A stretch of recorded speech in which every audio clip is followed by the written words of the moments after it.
Hi, I'm Commissioner Mike McKeon, and I'd like to welcome everyone to another edition of the Public Works Pipeline. With me today is our Public Works Director, Paul McElhenney, and we're here to talk about the Highway Division. Highway is one of the 7 divisions of Public Works. It's also the second biggest division next to refuse. And if you care about paving, plowing, this is a show for you. We're going to cover all those points here for Highway. So, Paul, we call it the Highway Division, but a lot of the work actually doesn't occur on the highway. Is that right? Correct. The Highway Division is in charge of maintaining and reconstruction of the roadways, the storm sewers, and storm management associated with it, and also the sanitary sewers. They'll do the repairs if we have a break within the sanitary sewer system, along with the sewer department. But that's who conducts the actual heavy construction part of it. Along with that, within Highway, we maintain all the street signs, all the stop signs, all the no parking signs, all that fun stuff. So it's very broad what we do. One of the main things we do is we maintain those 240 miles of township roads. So. Right, and I think there's 32 employees in Highway. Now, who's responsible for the state roads in Lower Merion? The state roads depends on when responsible. During snow events, we are responsible. We do the plowing for the state. We get a fee for doing so. It's calculated on lane miles.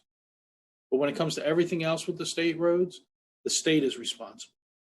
So the paving in those areas, storm drainage in those areas, potholes within the state roads, they are the responsibility of the state. The interesting part, or makes our day interesting, is residents call. They don't understand that the state has responsibilities within the township. And we say, well, we'll report the pothole to them. Well, why can't you fix the pothole? Because of insurance reasons and such, we don't do those. We don't do that kind of stuff. We communicate on a daily basis with them if there's an issue.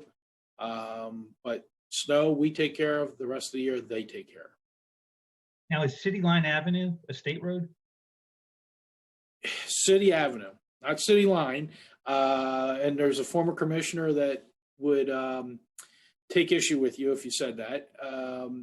It is state. It is a state road.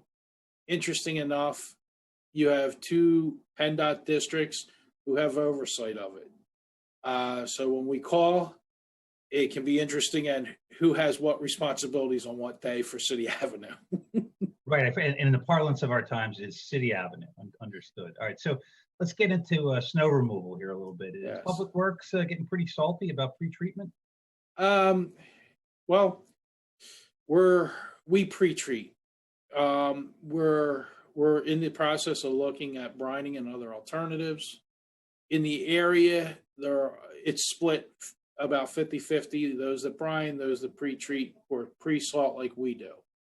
And how we do what we do is we will wait until right before the onset of an event,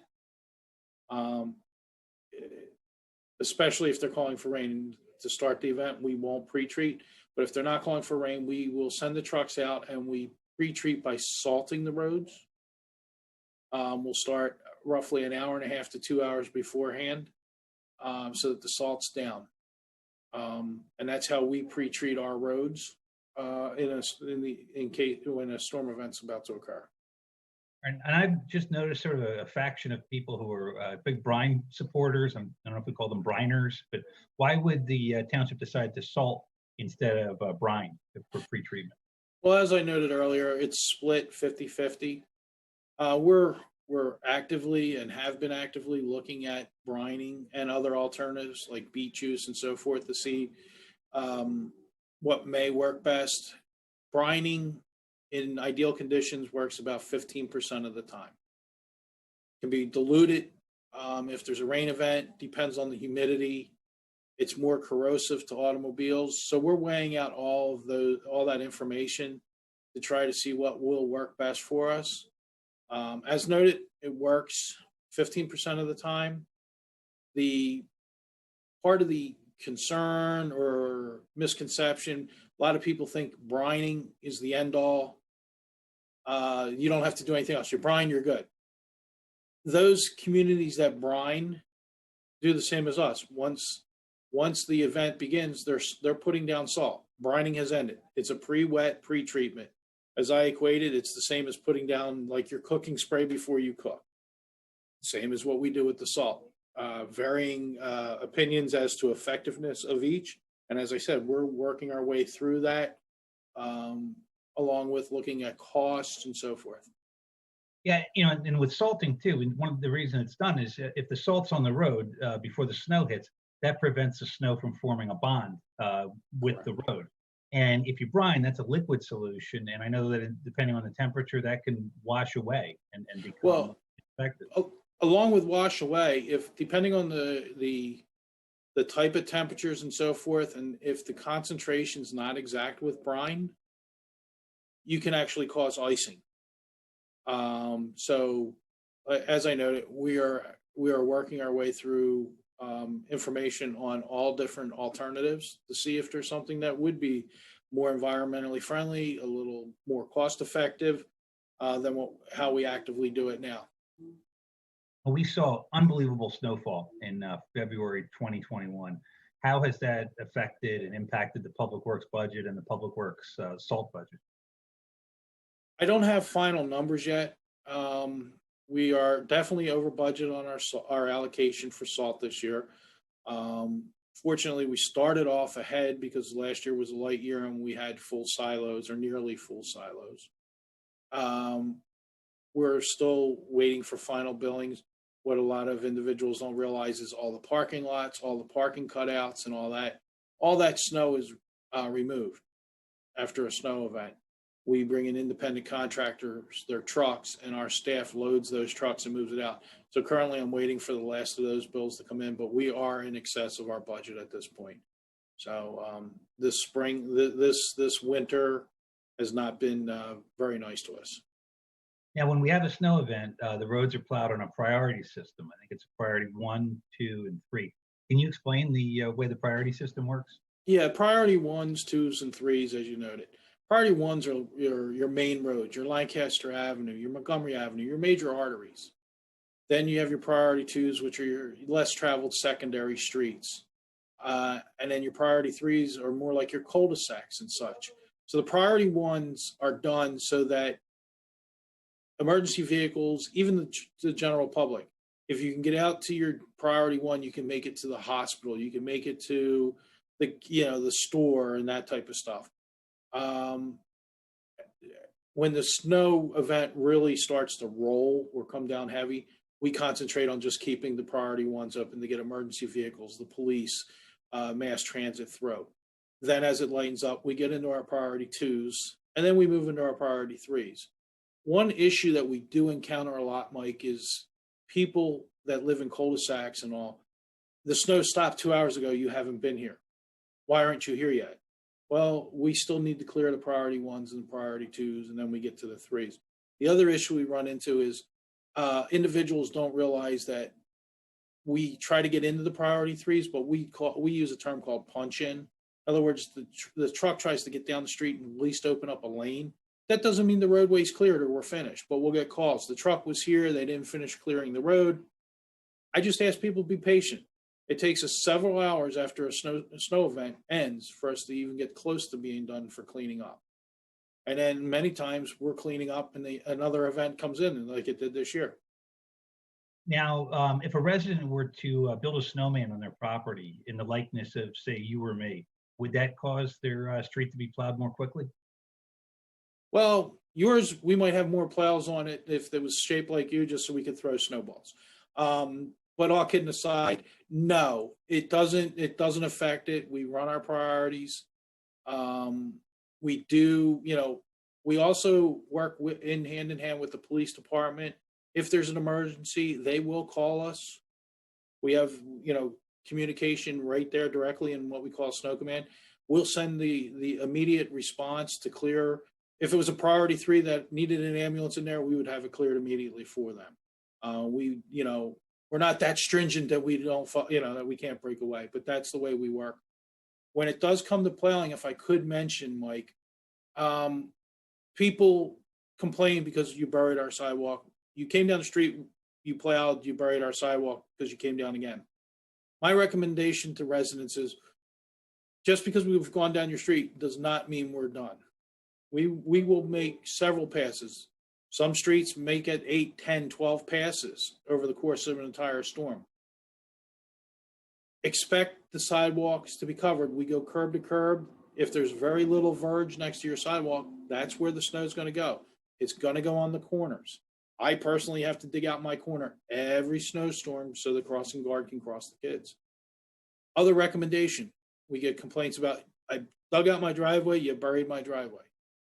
My recommendation is stop short of the end of your driveway. Leave a barrier there. When the plow comes down the street, if there's an opening, there's no resistance for the snow. It slips right off the plow into that area. So leave it so that the snows get spread along your entire curb line, or dig out next to your driveway an area and the snow will release there. But leave a barrier. If not, friction or lack thereof, the snow's going in the end of the driveway.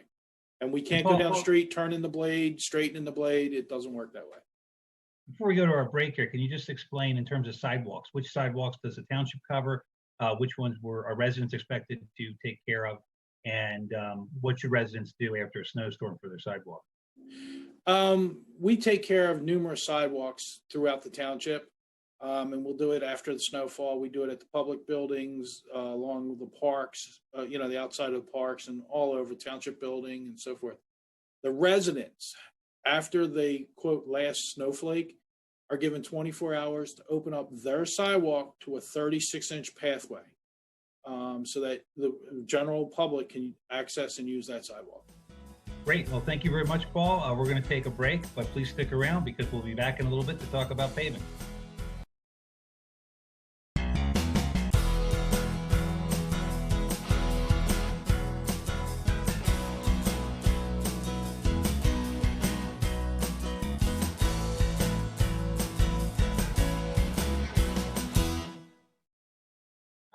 I'd like to welcome everyone back to the Public Works Pipeline. And before we get into the paving episode portion, rather, I do have some disappointing news to share. The Public Works Pipeline trading card set, which I know many of you were waiting for, we've had some production delays, and unfortunately, we do not have any kind of dates or deadlines. I don't know if we'll be able to get the sets out by the holiday season. I take full responsibility for this, 100% responsibility. At the same time, Director McElhenney still has not given us permission to his image in the card set. And until we have his permission, we can't go forward with the set. So, Paul, I know we've been talking about your contract here and trying to get you some more M&Ms, but if you can see it in your heart to make yourself available in this set, I mean, please do it for the kids, Paul, if you can. I'll think about it, Mike. I'll think about it. Thank you. Thank you, Paul. All right, now we're going to touch on potholes very briefly here. Time of year, potholes are popping up all over the place. The township fills hundreds of potholes every year. Paul, what can residents do if they see a pothole? It's very simple. There's several numbers that they can call, our potline hotline, or directly to our office. Also, there is the app that you can use, the reported app, but all three ways gets the pothole to us, and we have numerous crews out addressing them daily. All right, just like the road to hell, the roads in Lower Merion are paved with the best of intention. What's the purpose of paving? Well, I mean, paving is to keep the road surface passable, drivable. Ask anybody, they prefer a newly paved road versus an older road. We pave yearly. We pave roughly about 200,000 square yards of paving per year. We use a rating system to decide how we're going to pave or what's going to get paved, along with working in conjunction with all the utility companies.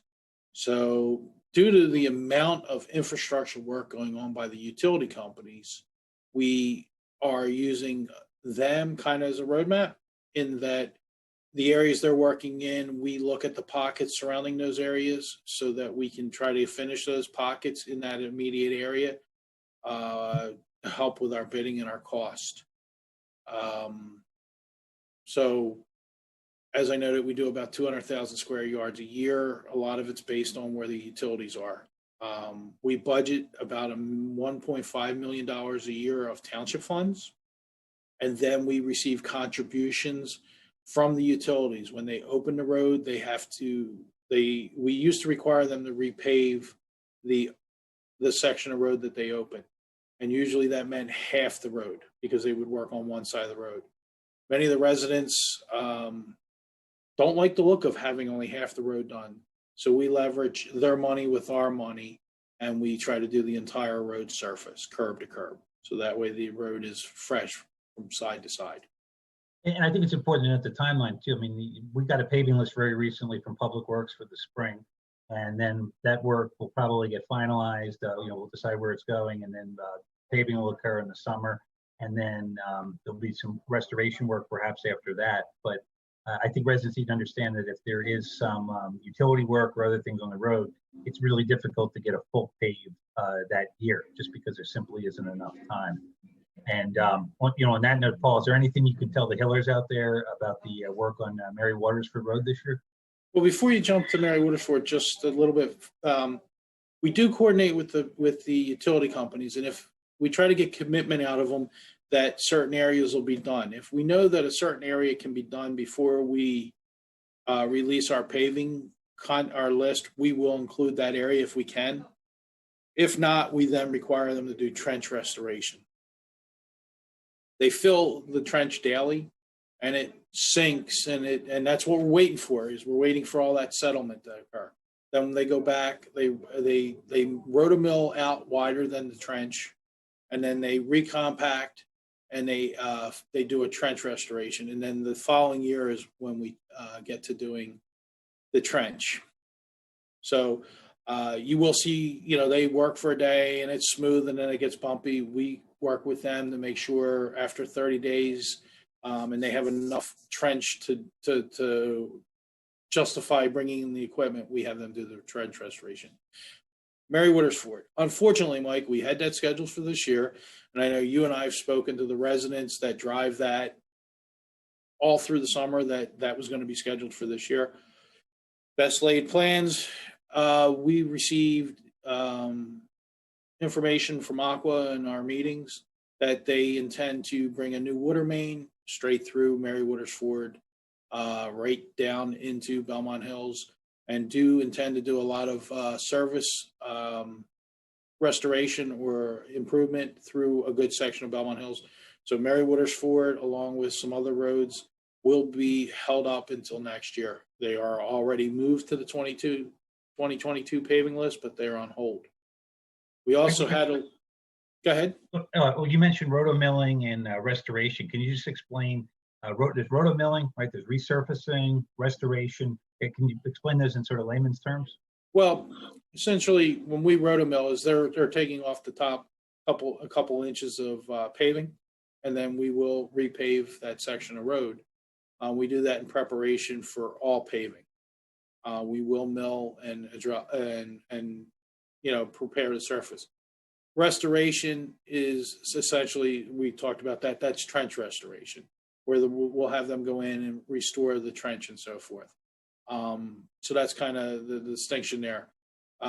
We do some road restorations, but usually we'll save that for our staff in-house, where the sub base is non-existent. Some of our roads were just built on ballast, and really because they're so old. So there are times when we have to go in and remove it down to sub base and build a new road. We did that last year on Landfirst Circle over here in Ardmore, because the road was that there really wasn't a road there. And you mentioned staff will do some in-house work. Who does it most of the actual paving? Well, staff has the ability and the knowledge to pave.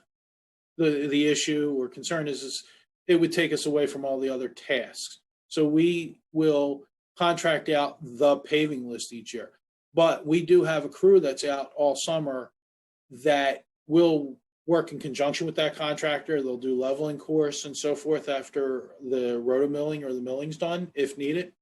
But they'll also take on smaller sections of road that we're not ready to put out for the paving contract yet. You may have part of a street, one block section, they'll do that. Or we'll have, like I said, we'll have a road that needs to be rebuilt or restored. They'll do that type of work through the course of the summer. Now, in terms of steep streets, like there's a bunch obviously in Belmont Hills or Rockland, Highland. Is there anything that complicates paving a steep street? Well, there's two things. We found that the new PennDOT mix does not work well on the steep streets. Any vehicle that's parked starts to push the asphalt. And then along with that, just in general, it makes it hard for the roller. If you think about it, you have a big machine that has a steel wheel, a large, everybody's seen a steamroller, and they're trying to go up or down that hill. I don't envy the operator of the piece of equipment that has to do it, but that's one of the issues. As noted, the new Super Mix does not really hold up well to park traffic or weight of vehicles. Last year, we had to go back to what they call the old Marshall Mix because we had paved a street and it pushed. And that was the second time it had pushed. And so we had to have the asphalt plant make the old mix for us to be able to keep the cars from pushing the asphalt. All right, let's talk about slower Merion for a little bit. Traffic calming, it's been more of an issue, and the Highway Division is involved in traffic calming a little bit. What kind of stuff is Highway working on? Well, there's a multitude of things that are under consideration. We're going to be doing rumble strips that were just approved by the board, where we'll be milling those in sometime in the spring or early summer. We'll do the thermoplastic rumble strips where we apply 2 layers on the street to give you a raised surface. We're doing fog lines. And this year we will be installing speed pillows on River Road. All of these items, the speed pillows is under contract. We're waiting for a scheduled date to start that. But the other things like the rumble strips and so forth, we have to wait for final design to come from the engineer. Once we receive it, then we'll put it into our schedule. Yeah, and you mentioned rotomilling, and this is really just digging some grooves in the ground. I know Ashland Avenue was approved for a transverse rumble strip, just for the people who live on Ashland, so they know. I mean, this isn't some big strip sticking out of the ground. These are just some grooves that are dug in and supposed to slow traffic like 1 to 4 miles per hour or so. Correct. But as I know, we have to wait for the final approved drawing from the engineer. It'll go through traffic safety. They sign it, and they sign off on it. Then it comes to us and gets put into our system for schedule. Is Highway involved in any street sweeping? Yes, in 2 different ways. We do have a street sweeper. We'll use it if we get if we have an issue and an area needs to be cleaned up, or we're doing road construction. But we also contract out 3 times a year to have the township swept. We usually do it in the spring. We do it in the fall, so that we get everything cleaned up. But we do it 3 times a year. We use a subcontractor. We're in our final year with the contractor now, and we'll be, I'm pretty sure it's the final year, and we'll be looking to put that out for bid again. All right, we only have about a minute left or so, and just ask Paul if you can explain what kind of work Highway does when it comes to street signs. Street signs. If you see it, we either paint it, replace it, or put it in place. We paint the historic street signs. We replace signs that are damaged. We also look at signs for reflectivity, and they have to be replaced every so many years so that the reflectivity is there. So we have a crew that's out daily that's composed, I think, of about 6 guys. That's all they do is, well, they do more than just the street signs, but that's their main focus: street signs and traffic control. Well, Paul, thank you very much. I know you weren't expecting the Spanish Inquisition today, but we asked a ton of questions, and I thank you for all the answers. And I thank everyone else for tuning in. We'll hope to be back next month with another episode of Public Works Pipeline. Thank you.